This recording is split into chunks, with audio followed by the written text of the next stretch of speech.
ஆகாஷ்வாணி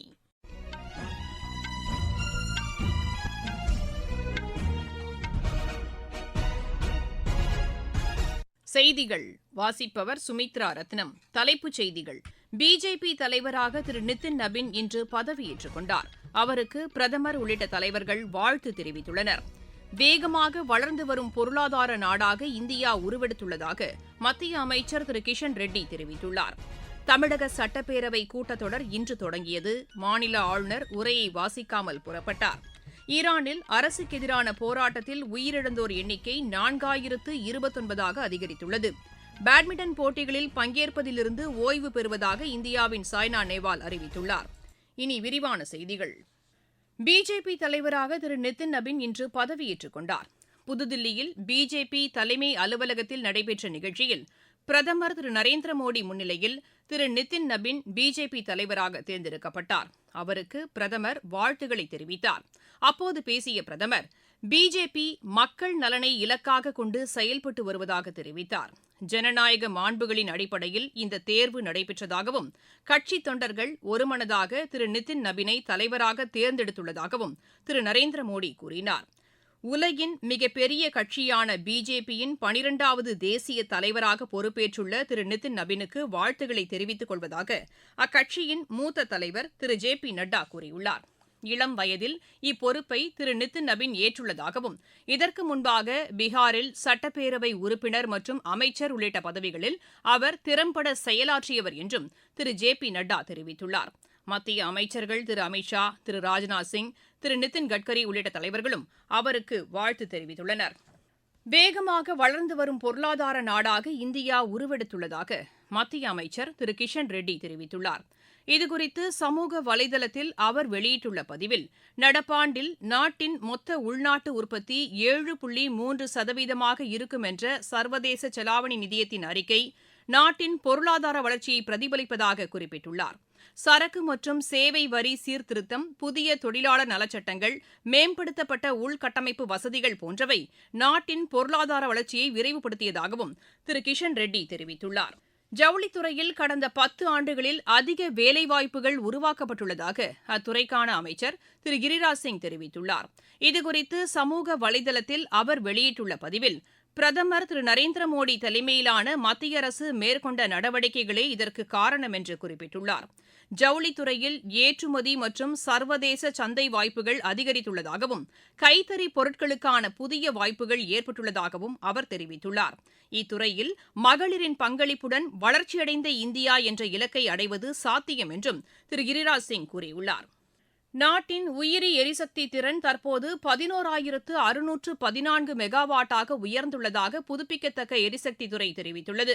இதுகுறித்து அத்துறையின் சமூக வலைதளத்தில் வெளியிடப்பட்டுள்ள பதிவில், மத்திய அரசு மேற்கொண்ட நடவடிக்கைகள் காரணமாக தொடர் வளர்ச்சி சாத்தியமானதாகவும் தெரிவிக்கப்பட்டுள்ளது. எரிசக்தி துறையில் நாட்டின் முன்னணி மாநிலமாக மகாராஷ்டிரா உருவெடுத்துள்ளதாக அம்மாநில முதலமைச்சர் திரு தேவேந்திர பட்னவிஸ் தெரிவித்துள்ளார். இதுகுறித்து அவர் வெளியிட்டுள்ள அறிக்கையில், டாவோஸில் நடைபெற்று வரும் உலக பொருளாதார மன்ற கூட்டத்தில் 14.5 லட்சம் கோடி ரூபாய் அளவிற்கு புரிந்துணர்வு ஒப்பந்தங்கள் கையெழுத்தாகியுள்ளதாகவும் 15 லட்சம் வேலைவாய்ப்புகளை இது உருவாக்கும் என்றும் குறிப்பிட்டுள்ளார். தகவல் தொழில்நுட்பம், பசுமை எரிசக்தி போன்ற துறைகளில் இந்த புரிந்துணர்வு ஒப்பந்தங்கள் கையெழுத்தாகியுள்ளதாகவும் திரு தேவேந்திர பட்னவிஸ் தெரிவித்துள்ளார். நீங்கள் கேட்டுக்கொண்டிருப்பது ஆகாஷ்வாணியின் செய்தி அறிக்கை. ஊரக வளர்ச்சிக்கான புதிய அத்தியாயம். வளர்ச்சியடைந்த இந்தியாவிற்கான ஊரக வேலைவாய்ப்பு உறுதி மற்றும் வாழ்வாதார சட்டம். இந்த சட்டம் வருடத்திற்கு 125 நாட்கள் வேலையை உறுதி செய்கிறது. இதில் வாரந்தோறும் ஊதியம் வழங்கப்படுவது கட்டாயமாக்கப்பட்டுள்ளது. பணி முடிந்த 15 நாட்களுக்குள் ஊதியம் வழங்குவதை உறுதி செய்வதற்கான அம்சங்களும் இதில் இடம்பெற்றுள்ளன. ஊதியம் காலதாமதமாக வழங்கப்பட்டால் அதற்கான இழப்பீட்டுத் தொகைக்கும் இதில் வகை செய்யப்பட்டுள்ளது. வளர்ச்சியடைந்த இந்தியாவிற்கான பயணத்தில் மோடி அரசு தொடரும் சீர்திருத்த நடவடிக்கைகள். தமிழக சட்டப்பேரவை கூட்டத்தொடர் இன்று தொடங்கியது. தமிழ்த்தாய் வாழ்த்துடன் பேரவை தொடங்கிய நிலையில் நாட்டுப்பண் இசைக்கப்பட வேண்டும் என்று ஆளுநர் வலியுறுத்தியது ஏற்கப்படாததால் ஆளுநர் திரு ஆர் என் ரவி உரையை வாசிக்காமல் பேரவையிலிருந்து புறப்பட்டார். இதனைத் தொடர்ந்து பேரவைத் தலைவர் திரு அப்பாவு ஆளுநர் உரையின் தமிழாக்கத்தை வாசித்தார். அப்போது மாநிலத்தில் சட்டம் ஒழுங்கு சீர்கெட்டுவிட்டதாக கூறி அஇஅதிமுக உறுப்பினர்கள் வெளிநடப்பு செய்தனர்.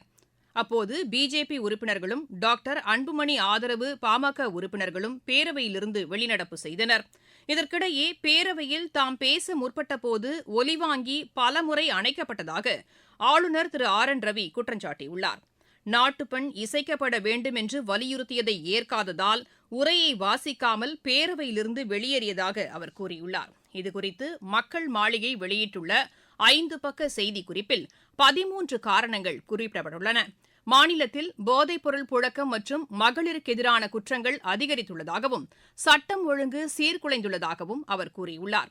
மேலும் சாதனை என்ற பெயரில் தவறான தகவல்கள் மாநில அரசு தயாரித்த ஆளுநர் உரையில் இடம்பெற்றதாகவும் இந்த அரசின் மீது மக்கள் அதிருப்தியில் உள்ளதாகவும் அவர் தெரிவித்துள்ளார். முக்கியமான மக்கள் பிரச்சினைகள் புறக்கணிக்கப்பட்டுள்ளதாகவும் ஆளுநர் திரு ஆர் என் ரவி அந்த அறிக்கையில் குறிப்பிட்டுள்ளார். கடந்த 2023ஆம் ஆண்டு முதல் ஆளுநர் உரை நிகழ்த்தாமல் புறக்கணித்ததற்கு நாட்டுப்பண் இசைக்கப்படாதது முக்கிய காரணமாக கூறப்படுகிறது. இதற்கிடையே இன்று தொடங்கிய தமிழக சட்டப்பேரவை கூட்டத்தொடர் வரும் 24ஆம் தேதி வரை நடைபெறும் என்று பேரவைத் தலைவர் திரு அப்பாவு அறிவித்துள்ளார். கேரள மாநில சட்டப்பேரவை பட்ஜெட் கூட்டத்தொடர் இன்று தொடங்கியது. இக்கூட்டத்தொடரில் அரசின் கொள்கையை வாசித்த ஆளுநர் திரு ராஜேந்திர விஸ்வநாத் அர்லேக்கர் கேரள அரசு நிதி பற்றாக்குறையில் இருப்பதாக தெரிவித்தார். மாநில அரசின் வரி கொள்கையின் மூலம் கேரளாவிற்கு 4250 கோடி ரூபாய் வரி இழப்பு ஏற்பட்டுள்ளதாகவும் திரு ராஜேந்திர விஸ்வநாத் அர்லேக்கர் அந்த உரையில் கூறினார். சபரிமலை ஐயப்பன் கோயில் தங்கத்தகடு முறைகேடு தொடர்பாக அமலாக்கத்துறை தமிழகம், கேரளா, கர்நாடகா உள்ளிட்ட மாநிலங்களில் சோதனை நடத்தியது. கேரள குற்றப்பிரிவு காவல்துறை முதல் தகவல் அறிக்கையை தாக்கல் செய்ததை அடுத்து திருவிதாங்கூர் தேவசம் போர்டு அலுவலர்கள் உள்ளிட்டோர் மீது வழக்கு பதிவு செய்து விசாரணை மேற்கொள்ளப்பட்டு வருகிறது.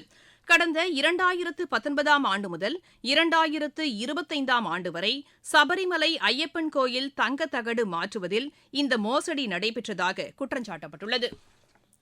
வெளிநாடுகளில் வாழும் ஆந்திர மாநிலத்தைச் சேர்ந்தவர்கள் சிறந்த தொழில் முனைவோராக திகழ வேண்டும் என்று அம்மாநில முதலமைச்சர் திரு சந்திரபாபு நாயுடு கேட்டுக் கொண்டுள்ளார். சுவிட்சர்லாந்தின் ஜூரிச்சில் நிகழ்ச்சி ஒன்றில் பேசிய அவர், வெளிநாடுகளில் வசிக்கும் ஆந்திர மாநிலத்தைச் சேர்ந்தவர்களின் நலனுக்காக 50 கோடி ரூபாய் நிதியுடன் கூடிய திட்டத்தை தமது அரசு செயல்படுத்தி வருவதாக தெரிவித்தார். நாட்டின் 25% முதலீடுகளை ஆந்திரா தற்போது ஈர்த்து வருவதாக அவர் கூறினார். 22 லட்சம் கோடி ரூபாய் முதலீடுகளை ஈர்த்து 20 லட்சம் இளைஞர்களுக்கு வேலைவாய்ப்பு அளிப்பதற்கான திட்டம் செயல்படுத்தப்பட உள்ளதாகவும் திரு சந்திரபாபு நாயுடு தெரிவித்தார். ஈரானில் அரசுக்கு எதிரான போராட்டத்தில் உயிரிழந்தோர் எண்ணிக்கை 4029ஆக அதிகரித்துள்ளதாக மனித உரிமை ஆர்வலர்களின் செய்தி நிறுவனம் கூறியுள்ளது. இந்த போராட்டத்தில் ஈடுபட்ட 26,000க்கும் மேற்பட்டோரை அந்நாட்டு அரசு கைது செய்துள்ளதாகவும் அந்த நிறுவனம் தெரிவித்துள்ளது. இதனையடுத்து சுவிட்சர்லாந்து டாவோஸில் நடைபெற்ற உலக பொருளாதார மன்ற கூட்டத்தில் உரையாடுவதற்கு ஈரான் வெளியுறவு அமைச்சர் திரு அப்பாஸுக்கு விடுக்கப்பட்டிருந்த அழைப்பு திரும்பப் பெறப்பட்டுள்ளதாக அந்த அமைப்பு கூறியுள்ளது. பேட்மிண்டன் போட்டிகளில் பங்கேற்பதிலிருந்து ஓய்வு பெறுவதாக இந்தியாவின் சாய்னா நேவால் அறிவித்துள்ளார். காயம் காரணமாக போட்டிகளிலிருந்து ஓய்வு பெறுவதாக அவர் தெரிவித்துள்ளார். 2012 லண்டன் ஒலிம்பிக் போட்டியில் அவர் வெண்கலப் பதக்கம் வென்றார்.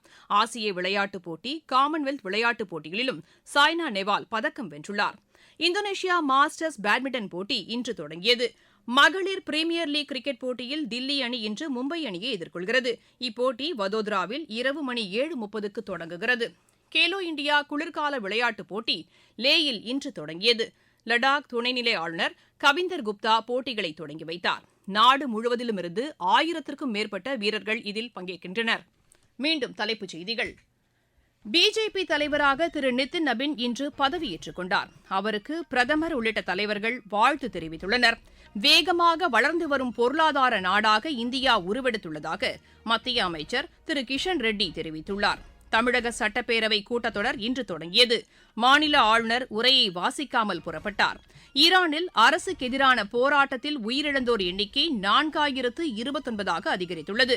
பேட்மிண்டன் போட்டிகளில் பங்கேற்பதிலிருந்து ஓய்வு பெறுவதாக இந்தியாவின் சாய்னா நேவால் அறிவித்துள்ளார். செய்தியறிக்கை நிறைவடைகிறது.